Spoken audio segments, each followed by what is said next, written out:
Another day, another game na naman tayo mga doy. Naku po, yung Mia, piso na lang yung tao natira mga doy. Habulin natin yan kasi nandyan lang talaga yan. O kita mo naman, di ba? Naabutan ko pa talaga kasi ginamitan ko nga ng mindset. Sana ganyan din kayo mga doy. Wala kaming pakialam! Bakit ba? Dito, nagsabi na talaga akong atake yung 30. Akala ko pupunta din talaga yung room namin mga doy. Kaya lang, papunta pala yung taon siya doon sa MM namin. Binibibi talaga niya yung MM. Kaya hindi ko talaga nabutan yung pagong. Usik lagi kaayo. Gusto mo? Naasasa.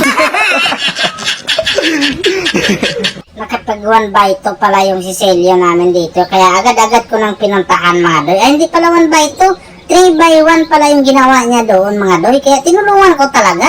Itong vela to, impas to mga doy. Hala ka, ano yun? Anong nangyari sa akin dito? Bakit nakulong na yung taon ako? Sana walang pupunta. Abutin na lang talaga. Nakaralabas talaga ako mga doy. Nadala pag yung taon o gampo. Dito nagsabi na talaga kung atakihin na yung pagong. Kaya lang yung room namin nagpupus man talaga. Anong klaseng room ka? Dekorasyon? Tapos pinalagan pa talaga niya yung napakarami. Mag-backyard naman sana talaga ako niyan mga doy. Kaya lang hindi ko rin talaga siya matiis na hindi ko siya tutulungan. Kaya tinulungan ko talaga siya dito.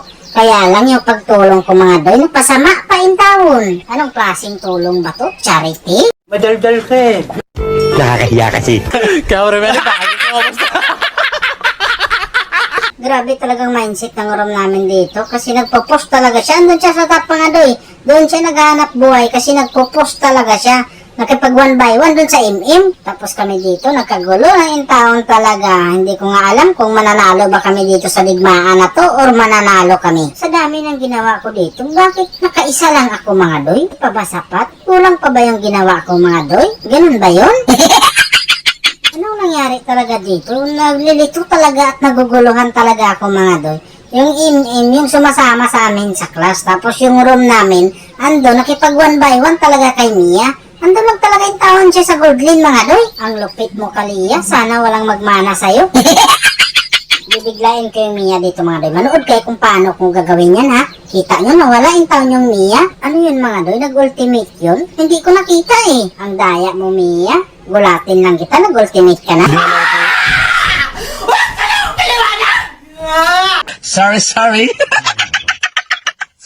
Ang kulit din talaga ng Esmeralda na to. Palibasa kasi mga doy. Ang kapal-kapal yung tao ng shield na dito. Kaya siya talaga umarang.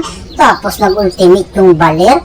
Baler, tanong ko lang, anong klaseng ultimate yan? Dekorasyon? Pwede bang ipatama mo, Baler? Para maramdaman naman namin yung taon yung ultimate mo? Huwag mo naman yung taong gawing dekorasyon yan.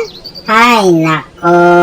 Tulad ng ginawa ko dito, pinatama ko talaga kasi hindi pwedeng maging dekorasyon yung mga skill natin. Sana hindi ka ma-open Baler sa sinabi ko kasi para sa'yo naman yan eh.